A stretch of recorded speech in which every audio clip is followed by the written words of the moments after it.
ഇടുക്കി നെടുങ്കണ്ടത്ത് ജപ്തി നടപടിക്കിടെ ആത്മഹത്യയ്ക്ക് ശ്രമിച്ച വീട്ടമ്മ മരിച്ചു. ആശാരികണ്ടം സ്വദേശി ദിലീപിന്റെ ഭാര്യ ഷീബയാണ് മരിച്ചത്.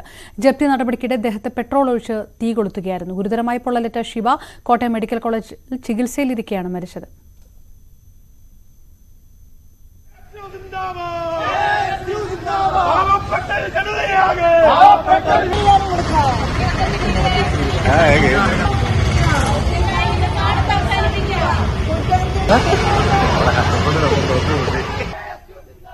വിവരങ്ങളുമായി പ്രിൻസ് ജെയിംസ് ചേരുന്നു. പ്രിൻസ്, എപ്പോഴാണ് സംഭവം ഉണ്ടായത്?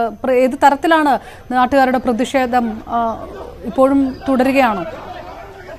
വലിയ പ്രതിഷേധമാണ് ഇന്ന് നെടുങ്കണ്ടം സൗത്ത് ഇന്ത്യൻ ബാങ്കിന്റെ ചായക്ക് നേരെ നടപടികൾക്കെതിരെ ഉയർന്നത്. ഇന്നലെയാണ് ഇത്തരത്തിലൊരു സംഭവം ഉണ്ടായത്. ഇന്നലെ ഉച്ചയ്ക്ക് ശേഷം ബാങ്ക് അധികൃതർ നെടുങ്കണ്ടം ആശാരികണ്ടം സ്വദേശിയായ തോട്ടത്തിൽ ആനിക്കാട്ടിൽ ഷീബയുടെ വീട്ടിൽ എത്തുകയായിരുന്നു. ജപ്തി നടപടികൾക്കായാണ് എത്തിയത്. ഈ സമയത്ത് വീടുണ്ടായിരുന്ന ഷീബ വീടുണ്ടായിരുന്ന പെട്രോൾ ദേഹത്തൊഴിച്ച് സ്വയം തീ കൊളുത്തി ആത്മഹത്യ ശ്രമിക്കുകയായിരുന്നു. ഉടൻ തന്നെ പോലീസ് ഉദ്യോഗസ്ഥരുടെ നേതൃത്വത്തിൽ രക്ഷാപ്രവർത്തനം നടത്തി. ഇതിനിടെ നെടുങ്കണ്ടത്തെ സിവിൽ പോലീസ് ഓഫീസറായ അമ്പിളിക്ക് സാരമായി പരിക്കേൽക്കുകയും ചെയ്തു. ഉടൻ തന്നെ ഇവരെ നെടുങ്കണ്ടത്തെ ആശുപത്രിയിൽ എത്തിക്കുകയും പിന്നീട് കട്ടപ്പനയിൽ പ്രവേശിപ്പിക്കുകയും തുടർന്ന് ഷീബയെ കോട്ടയം മെഡിക്കൽ കോളേജിലേക്ക് മാറ്റുകയുമായിരുന്നു. ഷീബയ്ക്ക് ദേഹത്ത് 80% പൊള്ളലേറ്റിരുന്നു. അതിഗുരുതരമായ പൊള്ളലായിരുന്നു ഇവർക്ക് ഏറ്റത്. തുടർന്ന് ഇന്ന് ചികിത്സയിലിരിക്കെയാണ് ഇവർ മരണപ്പെട്ടത്.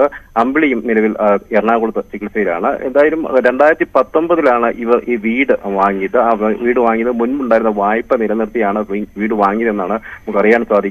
മുൻപ് ഇവിടുത്തെ ഉടമസ്ഥൻ ഈ വീട് വെച്ച് വീടും പുരയിടവും വെച്ച് തങ്ങളുടെ സൗത്ത് ഇന്ത്യൻ ബാങ്കിൽ നിന്ന് വായ്പ എടുത്തിരുന്നു. ഈ വായ്പയാണ് ഇവർ ഏറ്റെടുക്കുകയും തുടർന്ന് ഇവർ ഈ ബാങ്കിൽ സാമ്പത്തിക ബുദ്ധിമുട്ടുകളുണ്ടായതിനെ തുടർന്ന് വായ്പയുടെ തിരിച്ചടവ് മുടങ്ങുകയും ചെയ്തു. ഇതോടെയാണ് ഈ വായ്പ തിരിക്കുന്നതിനായി ജപ്തി നടപടികളുമായി ബാങ്ക് അധികൃതർ മുൻപോട്ട് പോയത്. എന്തായാലും വലിയ ഒരു കടബാധ്യത ഉണ്ടായതിനെ തുടർന്നാണ് വീട്ടമ്മ ഇത്തരത്തിൽ ദാരുണമായി ഒരു ആത്മഹത്യ ശ്രമിക്കുകയും തുടർന്ന് മരണം സംഭവിക്കുകയും ചെയ്തത്. എന്തായാലും ഇന്നലെയും ഇന്നുമൊക്കെയായി ബാങ്കിനെതിരെ വലിയ പ്രതിഷേധമാണ് ഉയരുന്നത്. KSU പ്രവർത്തകർ ബാങ്കിലേക്ക് പ്രതിഷേധ മാർച്ച് നടത്തുകയുണ്ടായി. ഒപ്പം മഹിളാ അസോസിയേഷൻ പ്രവർത്തകരും മഹിളാ കോൺഗ്രസ് പ്രവർത്തകരുമൊക്കെ പ്രതിഷേധ മാർച്ചുകൾ സംഘടിപ്പിക്കുകയുണ്ടായി. എന്തായാലും പ്രതിഷേധം ശക്തമായതിനെ തുടർന്ന് ഇന്ന് നെടുങ്കണ്ടത്തെ ബാങ്കിന്റെ ശാഖ തുടർന്ന് പ്രവർത്തിച്ചില്ല. എന്തായാലും ബാങ്ക് അധികൃതർ നൽകുന്ന ഒരു വിശദീകരണം കൂടിയുണ്ട്.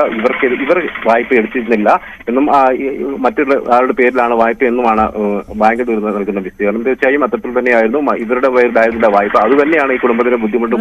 പ്രിൻസ് ജെയിംസ് ആണ് വിവരങ്ങൾ നൽകിയത്. പകൽപൂരത്തിന് ശേഷം ശ്രീമൂലസ്ഥാനത്ത് പാറമേക്കാവ്